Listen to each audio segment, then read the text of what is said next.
अस्सलाम वालेकुम दोस्तों, आउं महबूब उमर जो दोस्तों अॼु असां ॻाल्हाईंदासीं टाइम कोड जे बारे में। टाइम कोड छा आहे ऐं एडोब प्रीमियर प्रो में प्रोजेक्ट विंडो बाबति ऐं पैनल्स लेआउट जे बारे में। ऐं पैनल में असां मीडिया पैनल बाबति ॻाल्हाईंदासीं। जिन दोस्तनि एडोब प्रीमियर प्रो जी कोर्स जी पहिरीं वीडियो न आहे ॾिठी, उन्हनि खे अर्ज़ु आहे त उहे पहिरीं वीडियो ॾिसनि। उन वीडियो जो लिंक तव्हांखे आई बटन में मिली वेंदो। उन खां अलावा डिस्क्रिप्शन में बि मौजूदु आहे। त अचो त शुरूआति कयूं।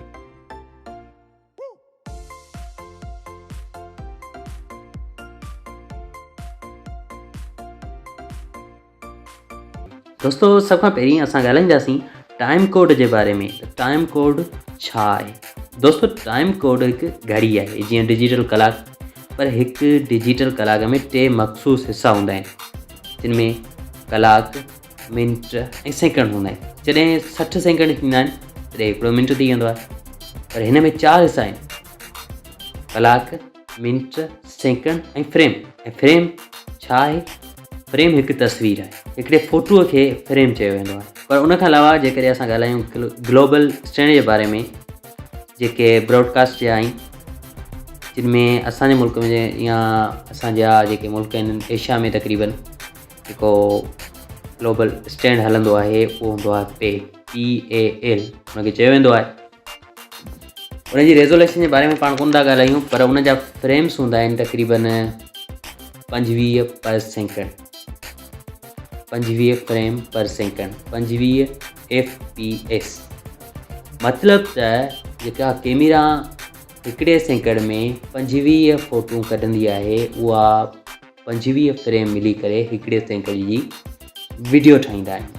अहिड़ी तरह उत्तर अमेरिका में NTSC जो स्टैंड हले थो, ऐं कुझु ॿियनि मुल्कनि में बि, त उन्हनि में तव्हांखे 30 खां 29.97 पर सेकंड जो स्टैंडर्ड मिलंदो। मतिलबु त 30 FPS, 30 फ्रेम पर सेकंड। FPS जो मतिलबु आहे फ्रेम पर सेकंड। ठीकु आहे, हाणे असां ॻाल्हाईंदासीं रेज़ोल्यूशन जे बारे में। त रेज़ोल्यूशन छाखे चइबो आहे? रेज़ोल्यूशन कीअं, जेका शुरूआति में जेका ब्रॉडकास्ट जी रेज़ोल्यूशन हूंदी हुई, जंहिंमें जेका टेलीविज़न जी रेज़ोल्यूशन पुराणी ऐं कुझु चैनलनि ते तव्हांखे ॾिसण में ईंदी, जिन में जेका PAL जी आहे उहा आहे 576 पिक्सल्स हुनजी हूंदी आहे हाइट, ऐं 720 पिक्सल्स हुनजी हूंदी आहे विथ। मतिलबु त 576 पिक्सल्स हुनजी हूंदी आहे डेग, ऐं 720 हुनजी हूंदी आहे वेकर, जेके चौड़ाई बि चयो वेंदो आहे। ऐं अहिड़ी तरह जेका NTSC जी जेका रेज़ोल्यूशन आहे उहा आहे 480 x 720 पिक्सल। सम्झी सघो था तव्हां। पर हाणे ॻणियो छा वेंदो आहे? जीअं अॼु असां HD जे दौर में रहूं था, त असां HD जे हिसाब सां ॻाल्हाईंदासीं। HD में जेका असांखे रिज़ल्ट मिलंदी आहे उहा हूंदी आहे 720p, 1080p ऐं ॿियूं काफ़ी सारियूं रिज़ल्ट। तव्हां जेकॾहिं यूट्यूब वारे नंढड़े हुन बटन ते दॿाईंदो रिज़ल्ट वारे ते, तव्हांखे काफ़ी सारियूं रिज़ल्ट नज़र ईंदियूं, जिन में मुख़्तलिफ़ अंग अखर लिखियलु हूंदा आहिनि। 720p छाखे चइबो आहे? 720p डेग हूंदी आहे हुनजी या वेकर। 720p असल में हुनजी डेग हूंदी आहे, मतिलबु त लंबाई हूंदी आहे। ऐं हुनजी वेकर घणी हूंदी आहे? 1280। जेको HD असां फुल HD ॾिसूं था, जंहिंमें असांखे हुनजी डेग मिलंदी आहे 1080p, ऐं हुनजी चौड़ाई घणी हूंदी आहे? 1920 पिक्सल। ठीकु आहे, हाणे असां ॻाल्हाईंदासीं अॻिते विंडो। दोस्तों उन खां पोइ प्रोजेक्ट खे ओके जीअं कंदो तव्हांजे साम्हूं अहिड़ो लेआउट तव्हांखे मिलंदो। पर जेकॾहिं हिनखे तव्हां वधाए घटाइण या की विंडो खे ॿी विंडो ताईं रखणु चाहियो त करे सघो था।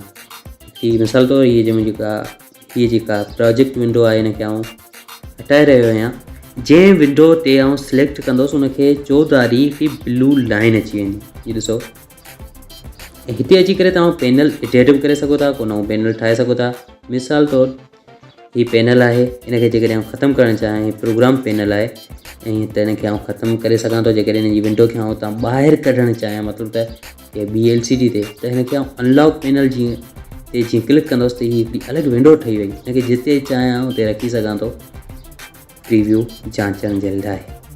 बहरहाल हिनखे असां जेकॾहिं वापसि लॉक करणु चाहियूं तॾहिं बि करे सघूं था, या जेकॾहिं हिन सॼे लेआउट जो ॿेड़ो करेक्ट करणु चाहियूं तॾहिं बि करे सघूं था। ठीकु आहे, हिनखे मूं क्लोज़ करे छॾियो। हाणे ॾिसो लेआउट में वापसि किथां ईंदी, विंडो ते अची करे तव्हां हिते ईंदो, तव्हांखे मिलंदो प्रोग्राम विंडो जे नाले सां प्रोग्राम मॉनिटर, हिन ते क्लिक कयो, हीअ तव्हांजे साम्हूं वापसि अची वियो। हिते हिनखे तव्हां वापसि उन में क्लोज़ करे सघो था या वरी हुनखे बंदि करे सघो था। क्लोज़ करण सां ई त गायब थी वेंदी। ओके, हाणे कीअं अचे हिते हिकिड़ो ख़ासि तरीक़ो, का बि तव्हां खां विंडो वञे थी या को मसइलो थिए थो तव्हांजे लेआउट में, तव्हां हुनखे चेंज करे सघो था। त अची विया ॿिया, उनखे चेंज करण जे लाइ तव्हांखे छा करिणो पवंदो, तव्हांखे वञिणो पवंदो वर्क स्पेस, मथे विंडो ऐं उनखां पोइ मथे तव्हांखे मिलंदो वर्क स्पेस। वर्क स्पेस ते तव्हां क्लिक कंदो त उते तव्हांखे 2 ऑप्शन मिलंदा, या वरी हिते तव्हां मेन हेड ते क्लिक करे एडिट लेआउट या एडिट वर्क स्पेस ते बि क्लिक करे सघो था, या रीसेट वर्क स्पेस ते जीअं तव्हां क्लिक कंदो त तव्हांजो उहो वर्क स्पेस टोटल वापसि अची वेंदो जेको तव्हांजो एडोब पारां हूंदो आहे। सही आहे न, हीअ तव्हां ॾिसी सघो था, हीअ वरी वापसि अची वियो उहो प्रोग्राम वारी विंडो। ऐं हिनखे कॾहिं पंहिंजो वर्क स्पेस ठाहे, पंहिंजो लेआउट ठाहे सेव करे सघो था। उनखां अलावा हाणे असां ॻाल्हाईंदासीं हिन माय प्रोजेक्ट वारी विंडो आहे उन जे बारे में। हिते जीअं तव्हां डबल क्लिक कंदो तव्हांखां मीडिया खणो। दोस्तो, हिन में मीडिया इंपोर्ट थियण सां तव्हांजे साम्हूं कुझु अहिड़ो ईंदो ऐं हेठि तव्हांखे हिकिड़ी ब्लू लाइन ॾिसण में ईंदी। हिते तव्हांखे कुझु ऑप्शन मिलंदा जिन में तालो आहे ऐं थंबनेल व्यू आहे ऐं थंबनेल जी साइज़ वारो जेको तव्हांखे एरो नज़र पियो अचे, हिन सां तव्हां वञी थंबनेल जी साइज़ वधाए घटाए सघो था। मज़े जी ॻाल्हि हिन जे मथां जेकॾहिं तव्हां माउस ओवर कंदो त हीअ वीडियो हलंदी, थंबनेल तव्हांखे शो कंदी जिते जिते तव्हांजो माउस वेंदो। जेकॾहिं तव्हां हुनखे लिस्ट व्यू में रखंदो तॾहिं बि रखी सघो था, न थंबनेल जी साइज़ वधाए घटाए सघो था। ऐं उनखां अलावा तव्हांखे ॿिया ऑप्शन हिते 3 मिलनि था, हिकिड़ो आहे न्यू फोल्डर ठाहिण जो ऐं हिकिड़ो आहे सर्च बॉक्स जो।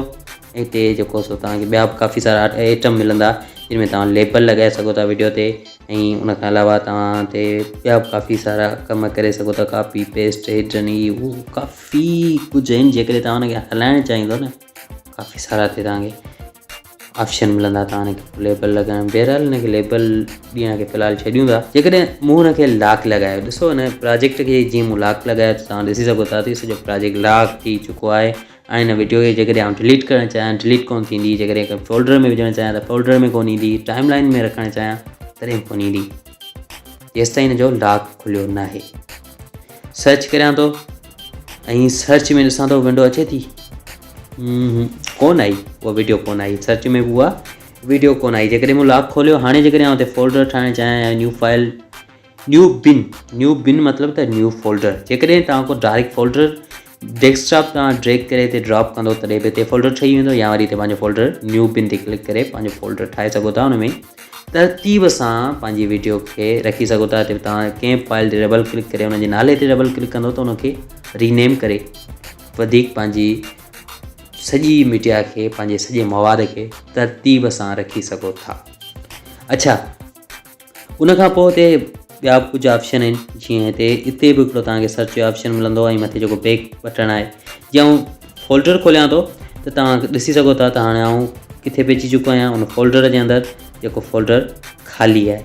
हाणे मथे त मीडिया प्रोजेक्ट कोन्हे, जेकॾहिं आउं बैक वारे बटन ते दॿाईंदुसि त वापसि पइजी सघां थो, या वरी मथे प्रोजेक्ट अनटाइटल्ड ते क्लिक करे बि उते पइजी सघां थो। ओके, हिते ॿिया खोड़ सारा ऑप्शन मौजूदु आहिनि। अच्छा, उनखां अलावा हिते तव्हां सीक्वेंस ठाहे सघो था, शेड प्रोजेक्ट ठाहे सघो था, ऑफलाइन फाइल ठाहे सघो था, एडजस्टमेंट लेयर, हीअ बि हिकिड़ी कम वारी शइ, हिन जे बारे में अलॻि ॻाल्हाईंदासीं। ऐं उनखां अलावा ॿिया बि काफ़ी सारा हिते कम वारियूं शयूं आहिनि जिन जे बारे में हर हिकु शइ जे बारे में तव्हांखे डिटेल सां सम्झाईंदुसि। तव्हां इहो सोचे रहिया हूंदा तव्हांखे इहो छा पियो ॿुधायां, मतिलबु वीडियो एडिटिंग जे बारे में त का शइ कोन्हे, हीअ बिल्कुलु कम वारियूं ॻाल्हियूं आहिनि। जेकॾहिं हीअ तव्हां ज़हन में विहारे छॾियूं, तव्हांखे वीडियो एडिटिंग करण में तमामु सवलाई ईंदी, तमामु आसानी थींदी। त दोस्तों, ही हुई अॼु जी वीडियो। उमेद आहे तव्हांखे ज़रूरु पसंदि आई हूंदी। वधीक अहिड़ी वीडियोज़ जे लाइ मुंहिंजे चैनल खे सब्सक्राइब कयो। को सवाल आहे कमेंट में लिखो। हिन वीडियो खे अञा ताईं तव्हां लाइक न कयो त लाइक करे उन्हनि सभिनी दोस्तनि सां शेयर कयो जेके वीडियो एडिटिंग में दिलचस्पी रखंदा। ऐं मिलां थो तव्हां सां अॻी वीडियो में। तेसीं ताईं ॾींदा इजाज़त। अल्लाह हाफ़िज़, गुड बाय।